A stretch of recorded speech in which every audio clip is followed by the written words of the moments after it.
Hello.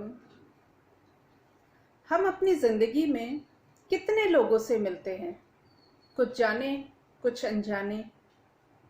हर ज़िंदगी की कोई ना कोई कहानी ज़रूर होती है और हर कहानी में छोटे छोटे किस्से छुपे होते हैं। आज मैं आपके लिए एक किस्सा लेकर आई हूँ।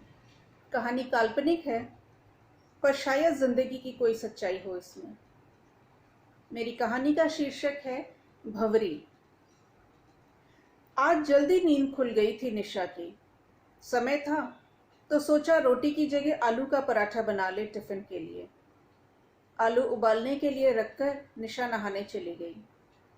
निशा अकेले ही रहती थी।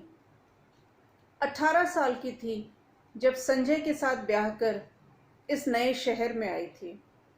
गांव से सीधे मुंबई। शहर की चकाचौंध देखकर आंखें खुली की खुली रह गई थी।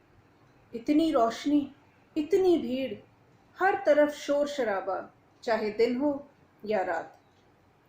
संजय एक प्लास्टिक की फैक्ट्री में काम करता था। एक चॉल में एक कमरे में रहता था। वो एक कमरा ही निशा की दुनिया बन गई थी। आस पड़ोस में किसी को जानती नहीं थी और बाहर निकलने में डर लगता था। कभी कभी संजय छुट्टी वाले दिन उसे घुमाने ले जाता था। शहर आने के 5-6 महीने में ही निशा गर्भवती हो गई। एक तो दुबला पतला कोमल शरीर, और ऊपर से कोई बताने वाला था नहीं, ना देखने वाला।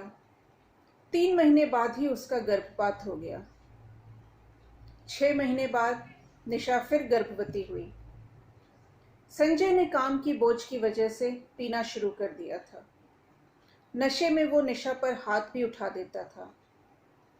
निशा जब 8वें महीने में थी तो जरा सी बात पर संजय ने उसकी इतनी पिटाई करी कि पड़ोसियों को पुलिस बुलाकर निशा को अस्पताल भेजना पड़ा। निशा बच तो गई, पर एक बार फिर उसने अपना बच्चा खो दिया। धीरे धीरे संजय और निशा में दूरी बढ़ती चली गई और एक दिन निशा को पता चला कि संजय किसी दूसरी औरत के साथ रहने लग गया है। समय के साथ निशा ने खुद को संभाला और पड़ोस की रत्ना भाभी के साथ साड़ी बनाने की एक फैक्ट्री में काम पकड़ लिया। अब तो वो बिना डर लोकल में भी अकेले सफ़र कर लेती थी। वहीं दिखी थी उसे वो प्यारी सी, शर्मीली पर चंचल आंखों वाली 8-9 साल की लड़की भंवरी। अपनी भीख मांगती माँ का पल्लू पकड़े पकड़े हाथ फैलाकर माँ के पीछे चलती चलती। निशा ने जब उसे पहली बार देखा तो मन ने कहा कि अगर उसकी बेटी जिंदा होती तो शायद इतनी ही बड़ी होती। वो निशा के सामने आई। क्या नाम है तुम्हारा? निशा ने पूछा। भंवरी, उसने धीरे से कहा। टॉफी खाओगी? हाँ, भंवरी ने तपाक से कहा। निशा ने हंसते हुए अपने पर्स से चॉकलेट निकाला और भंवरी को दिया। Thank you. भंवरी का ये भोलापन निशा को छू गया। अब ये रोज का सिलसिला था। निशा अब अपने टिफिन के साथ साथ एक टिफिन भंवरी के लिए भी पैक करती थी। करीब साल भर बीत गया। जल्दी जल्दी 2 टिफिन में आलू के पराठे डालकर निशा फैक्ट्री के लिए निकल पड़ी। उसे भंवरी कहीं दिखी नहीं। तभी पीछे से एक मीठी मीठी कोयल सी मधुर आवाज सुनाई दी। मैं तो मरी होती, आज मरी होती, खा गयो बैरी बिछुआ, रे मन खा गयो बैरी बिछुआ। पलट कर देखा तो भंवरी गा रही थी। निशा को देखकर वो भागकर उसके पास आ गई। अरे, ये तुम गा रही थी? मुझे तो लगा रेडियो है, निशा ने मुस्कुराते हुए कहा। भंवरी की माँ बोली, बीबी जी, बहुत ही चोखा गाती है मेरी भंवरी। लाडो, एक और गीत सुना दे मैडम को। भंवरी ने आंख बंद करी और गाने लगी। पल्लो लटके रे मारो पल्लो लटके, जरा सा हाँ, जरा सा हाँ, जरा सा सीधो हो जा बालमा। डिब्बे में शांति छा गई। सब मंत्रमुग्ध होकर सुन रहे थे। वाकई संगीत का क ख ग भी नहीं जानने वाली वो लड़की इतना बढ़िया गा रही थी कि निशा खुद ना सुनती तो विश्वास न कर पाती। दिवाली आ रही थी। निशा की चौल में गीत संगीत का हर साल कार्यक्रम होता था। उसने बड़ी मुश्किल से भंवरी की माँ को राजी किया था भंवरी के गाने में भाग लेने के लिए। आने जाने का किराया और खाने का बंदोबस्त भी कर दिया था।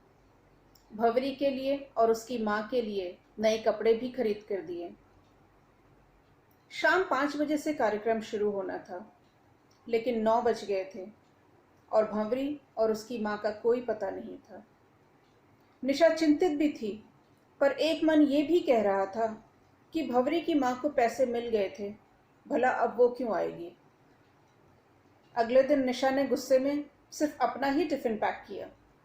ट्रेन में बैठी तो चेहरे से गुस्सा तो टपक रहा था, पर मन बेचैन भी था कि माँ बेटी कहीं दिखी नहीं। शाम को वापसी पर भी दोनों नहीं दिखाई पड़ी। घर पहुंची तो 2 पुलिस वाले उसे ही पूछ रहे थे।